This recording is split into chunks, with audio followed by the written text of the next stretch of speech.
अक्षय तृतीया 10 मई 2024 को सुबह 5:33 से प्रारंभ होगी और 12:18 तक शुभ मुहूर्त रहेगा और यह तिथि 11 मई 2:50 पर सुबह के संपूर्ण होगी। कहा जाता है कि इस दिन जो भी कार्य किया जाता है वो कई गुना ज़्यादा फल देता है, तो हमें इस दिन कुछ कार्य अवश्य करने चाहिए। जैसे कि धनिया है, हम धनिया ला सकते हैं उस दिन। बहुत सी चीज़ें हैं जो हमें इस दिन लानी चाहिए और बहुत सी चीज़ें हैं जो हमें इस दिन नहीं लानी चाहिए। तो धनिया उनमें से एक है जो हमें अवश्य लाना चाहिए, क्योंकि धनिया इजीली लाया भी जा सकता है। हम इवन 10 रुपये का भी धनिया ला सकते हैं और हर कोई ला सकता है, चाहे आप ज़्यादा लाइए चाहे कम लाइए और इसको किसी गमले में भी लगाइए।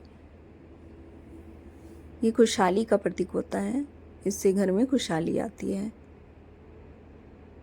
तो इसे भी हमें ज़रूर लाना चाहिए। और अगली चीज़ है चावल जिसमें लक्ष्मी जी का वास होता है।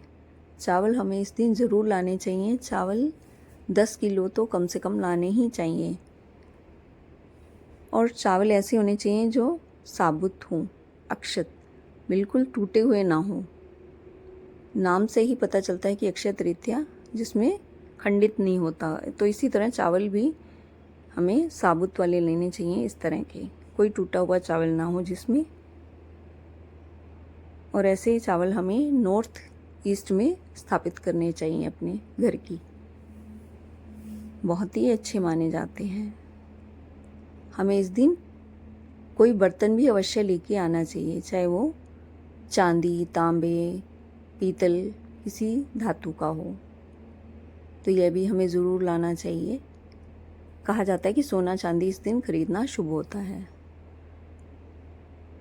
तो अगली चीज़ है केसर भी हमें इस दिन लेके आना चाहिए, जो कि बहुत ही अच्छी चीज़ों में यूज़ किया जाता है, डिशेस में भी यूज़ किया जाता है और हेल्थ वाइज भी इसको यूज़ किया जाता है, तो हमें इसको ज़रूर लेना चाहिए। और ये पूजा में भी यूज़ किया जाता है।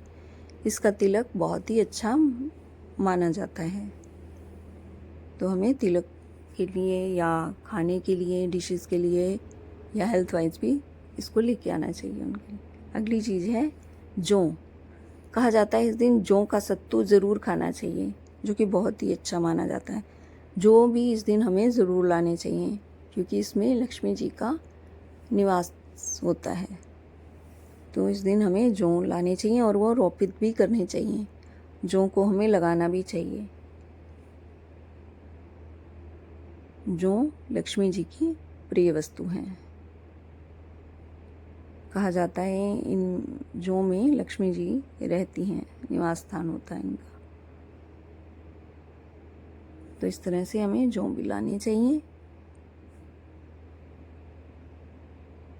और इसका सत्तू बनाकर खाना चाहिए। अगली चीज़ है हमें सिक्का चांदी का ज़रूर लाना चाहिए इस दिन, जिसमें लक्ष्मी जी और गणेश जी हों, जो पूजा का हो, पूजा में यूज़ किया जाता है ना, जो जिसमें बैठी हुई लक्ष्मी जी हों, तो इस दिन हमें ज़रूर लाना चाहिए, बहुत ही अच्छा माना जाता है। देखिए, और इसको चावल के अंदर स्थापित करना चाहिए।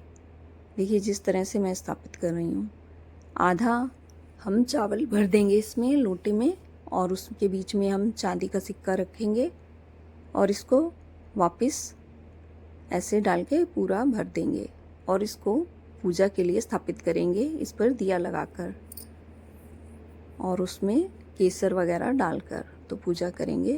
तो इस दिन हमें इस तरह से पूजा करनी चाहिए, अक्षत भर के दिया लगाकर, और लक्ष्मी जी और विष्णु जी की उपासना पूजा करनी चाहिए, जो कि बहुत ही अच्छी होती है, जिससे हमारे सारे काम बन जाते हैं। तो आप भी इस तरह से इसको स्थापित करें, जो कि अच्छी मानी जाती है।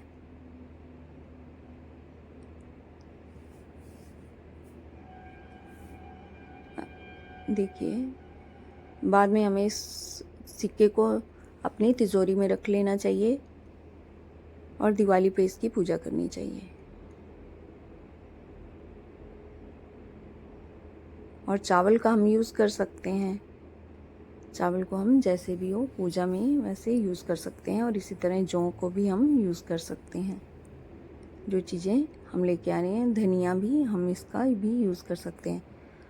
और बहुत सी चीज़ें ऐसी हैं जिनका मैंने जिक्र नहीं किया है। हम कोड़ियाँ ला सकते हैं और कमलगट्टे ला सकते हैं, गोमती चक्र भी स्थापित कर सकते हैं ला के। बहुत सी चीज़ें हैं जिनको हम आज के दिन अक्षय तृतीया वाले दिन स्थापित कर सकते हैं, जो कि बहुत ही शुभ फलदायक होती हैं। और बहुत सी चीज़ें ऐसी हैं जिनको हमें नहीं स्थापित करना चाहिए, नहीं लाना चाहिए। जैसे इस दिन लोहे वगैरह की कोई भी चीज़ नहीं खरीदनी चाहिए, या प्लास्टिक के हैं कोई चीज़ें वो नहीं खरीदनी चाहिए, तेज़ धार वाली चीज़ें भी नहीं खरीदनी चाहिए। इस दिन उनको अच्छा नहीं माना जाता। तो इस तरह से हम अक्षय तृतीया वाले दिन जो चीज़ें हमें शुभ फलदायक अच्छे फल देने वाली हैं उनको ज़रूर लेके आना चाहिए।